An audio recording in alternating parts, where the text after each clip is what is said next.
Hi friends, welcome back to our channel. నేను మీ సంతోష్నిని. శివలింగ దర్శనం సర్వపాపహరణం అని అంటారు. ఎన్నో ఏండ్ల నాటి మరకత శివలింగం ఈ ఊరిలోనే ఉంది. ఈ మరకత శివలింగం రంగారెడ్డి జిల్లా శంకర్పల్లి మండలం చెందిప్ప గ్రామంలో కొలువై భక్తుల పూజలు అందుకుంటుంది. 100 ఏండ్ల క్రితము శివపూజలతో వెలుగొందిన ప్రాంతం ఇది. పురాణాల ప్రకారం శ్రీరాముడే స్వయంగా మొదట ఇక్కడ శివలింగాన్ని ప్రతిష్ఠించి పూజించి అభిషేకించారని పురాణాలు చెప్తున్నాయి. తర్వాత ఈ ఆలయము చాళుక్యుల కాలంలో ప్రచారంలోకి వచ్చింది.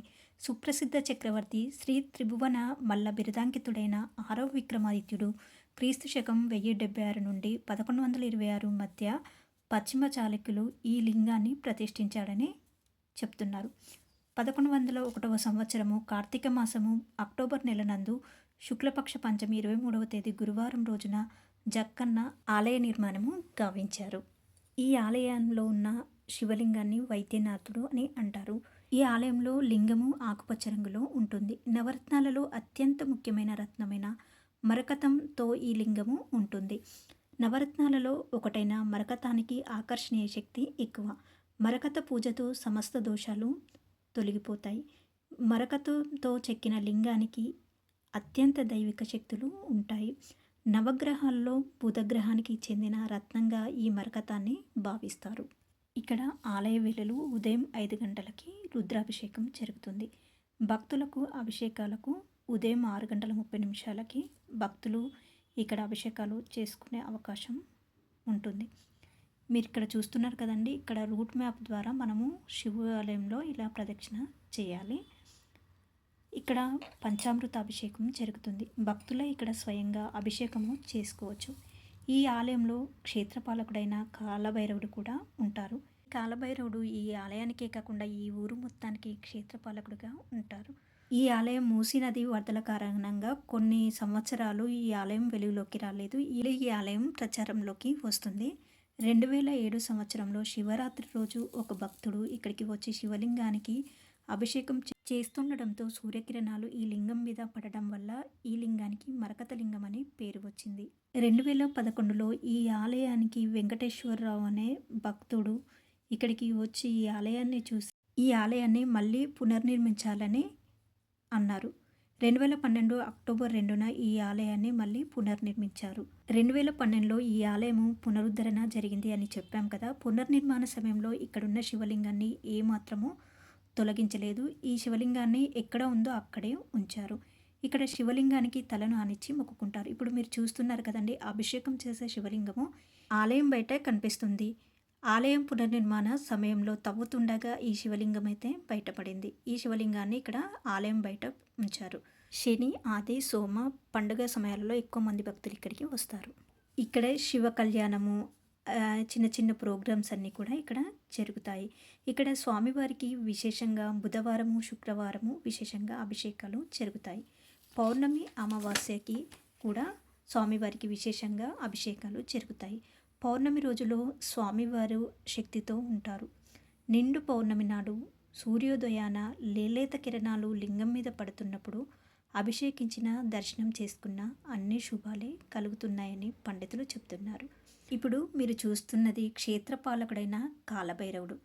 ఈ క్షేత్రపాలకుని దగ్గర ఒక ముఖ్యమైన రాయి ఉంటుంది. దానిని కోరికలు తీర్చే రాయి అని అంటారు. మనం ఏదైనా ఒక కోరిక కోరుకుని 2 చేతులు ఆ రాయి మీద ఆనించి ఉంచితే కోరిక తీరితే రాయి కుడివైపు తిరుగుతుంది. మేము శివరాత్రి రోజు వెళ్ళడం వల్ల భక్తులు ఎక్కువగా ఉండడం వల్ల ఆ రాయిని ఇక్కడ ఉంచలేదు. ఇప్పుడు ఇక్కడ శివ కళ్యాణ మహోత్సవం జరుగుతుంది. పౌర్ణమి నాటి వెన్నెల్లో చంద్రుని నీడలో మరకతలింగ దర్శనం మహాపుణ్యమని అంటారు. అందుకే పౌర్ణమి రోజుల్లో గుడిలో లైట్లు ఆఫ్ చేసి చంద్రుని వెలుగులు మరకతలింగం మీద పడుతున్నప్పుడు దర్శనం చేసుకునే అవకాశం కల్పిస్తుంటారు. పౌర్ణమి దర్శనం కోసము లక్షలాది భక్తులు ఇక్కడికి వస్తుంటారు. పౌర్ణమి రోజు, శివరాత్రి రోజు ఇక్కడ జలాభిషేకం మాత్రమే ఉంటుంది. అంటే శివరాత్రి, పౌర్ణమి రోజుల్లో ఉదయము 6:30కి పంచామృత అభిషేకం చేసిన తర్వాత ఇంకా పంచామృత అభిషేకాలు అయితే ఆపేసి ఓన్లీ జలాభిషేకం మాత్రమే ఇక్కడ చేయనిస్తారు. పాతాళ కాళీ అమ్మవారు ఉన్నారు. ఈ నెల 21, 22 అక్కడ ఇంకొక అమ్మవారి రూపుని ప్రతిష్ఠిస్తున్నారు. 21 అడుగుల ఏకశిల, కృష్ణశిల పాతాళ కాళి అమ్మవారిని లాస్ట్ ఇయర్ 108 హోమకుండాలతో పెట్టి హోమం చేసి ప్రతిష్టాపన చేశారు. ఇప్పుడు దుర్గాదేవి ఉత్సవమూర్తిని తీసుకొచ్చి ఇంకొక అమ్మవారిని కూడా వాళ్ళు ప్రతిష్టాపన చేయబోతున్నారు. పాతాళ త్రికోణ మహాకాళి సర్వమంగళ ఇక్కడికి 1.5 కిలోమీటర్ల దూరంలో ఉంది కొత్తగూడెం గ్రామం. ఇక్కడ డాంబర్ రోడ్డు మీద నుంచి వెళ్ళొచ్చు. చాలా శక్తివంతం, అంటే శివుడు ఉంటే శక్తి ఉంటుంది, శక్తి ఉన్న చోట శివుడు ఉంటాడు. శివశక్తి స్వరూపం ఈ క్షేత్రం. అందుకని ఇది శంకరపల్లి అయింది. శంకరపల్లి ఊరికే రాలేదు. ఇక్కడ శంకరుడు మహాదేవుడు మరకత మహాదేవుడు కొలువై ఉన్నాడు. ఇక్కడికి కొద్ది కిలోమీటర్ 1 కిలోమీటర్ నడుచుకుంటూ వెళ్ళే దారిలోనే శక్తి క్షేత్రం ఉంది. అది కూడా ఆ అమ్మవారు కూడా చాలా చాలా మహిమ. ఈ నెల 21, 22 వాళ్ళు మొత్తం కేరళ నుంచి సంప్రదాయ ఆలయాల నుంచి ఆగమ శాస్త్ర విధులు నిర్వహించే వాళ్ళు వస్తున్నారు. కన్యాకుమారి నుంచి వస్తున్నారు పీఠాధిపతులు. కామాఖ్య నుంచి ధూలియా నృత్యం వాళ్ళు కూడా వస్తున్నారు. 108 హోమకుండాలతో అక్కడ కూడా అత్యద్భుతంగా 21, 22 ఇక్కడ వాళ్ళందరూ ఇక్కడికి వచ్చి మన ఆలయంలో రుద్రహోమం చేసుకొని అమ్మవారిని ఇక్కడి నుంచి తీసుకువెళ్తారు. పాతాళకాళి అమ్మవారిని కూడా దర్శించండి. మనకు శివశక్తి కావాలి, అమ్మవారి పరాశక్తి కూడా కావాలి కదా, 2 కావాలి. ఉచ్ఛ్వాసం ఉండాలి, నిశ్వాసం ఉండాలి. ఊపిరి లోపలికి తీసుకోవాలి, ఊపిరిని వదలాలి కదా. తీసుకునే ఊపిరి ఎంత ముఖ్యమో వదిలే ఊపిరి కూడా అంతే ముఖ్యం. ఓన్లీ ఊపిరే తీసుకుంటే ఏమవుతుంది, అది పాయిజన్, విషం అయిపోతుంది. అందుకని మనలో ఉండే విషాన్ని శివుడు తీసుకున్నాడు గరళకట్టుడు. మనకి ప్రాణవాయువుని అందించేది అమ్మవారు. అమ్మ దయ ఉంటే అన్నీ ఉన్నట్లే, వారు తోడు ఉంటే అందరూ తోడున్నట్లే. శ్రీ బ్రహ్మసూత్ర మరకత శివలింగము. ఇక్కడ మరకత శివలింగం అంటే ఏంటో తెలుసుకున్నాము. ఇప్పుడు బ్రహ్మసూత్రం యొక్క ప్రాముఖ్యత ఏంటంటే 1,00,000 శివాలయాలను సందర్శిస్తే ఎంత పుణ్యం వస్తుందో ఇలాంటి బ్రహ్మసూత్ర లింగాన్ని దర్శించుకుంటే అంత పుణ్యం వస్తుంది.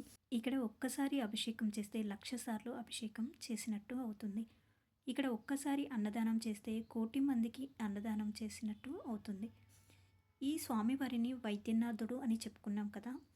ఇక్కడికి వచ్చి మనం ఇక్కడ మొక్కుకుంటే మనకున్న ఏ బాధలైనా తొలగిపోతాయి, అంటే ఎలాంటి వ్యాధులైనా తొలగిపోతాయి. అలాగే గ్రహపీడ బాధలు కూడా తొలగిపోతాయి. ఇక్కడ ఏదైనా హెల్త్ ఇష్యూస్ ఉన్నవాళ్ళు 5 సోమవారాలు ఇక్కడికి వచ్చి అభిషేకం చేస్తే ఆరోగ్య సమస్యలన్నీ తొలగిపోతాయి.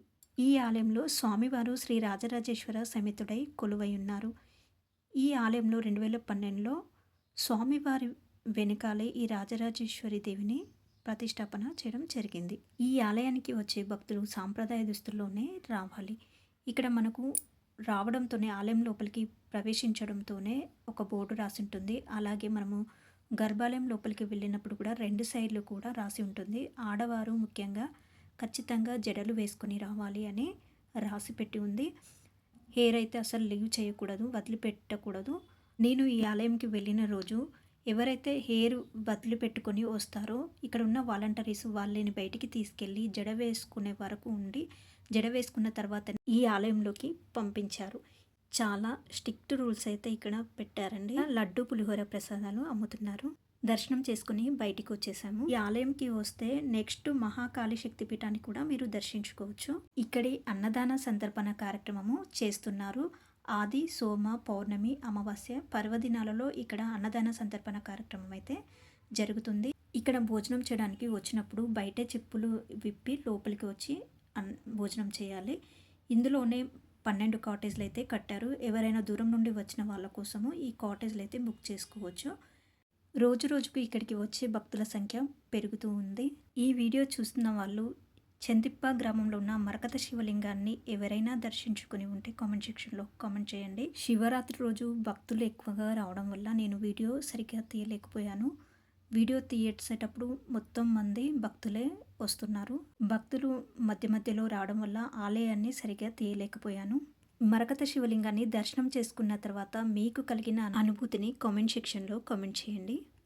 ఇదండి చందిప్ప గ్రామంలో ఉన్న శ్రీ బ్రహ్మసూత్ర మరకత శివలింగ దేవాలయం చరిత్ర మహత్యము. ఈ వీడియో మీకు నచ్చినట్లయితే లైక్ చేయండి, షేర్ చేయండి, సబ్స్క్రైబ్ చేసుకోండి. Please support me my channel అండి. మళ్ళీ మరొక మంచి వీడియోతో మీ ముందుకు వస్తాను. Thank you everyone.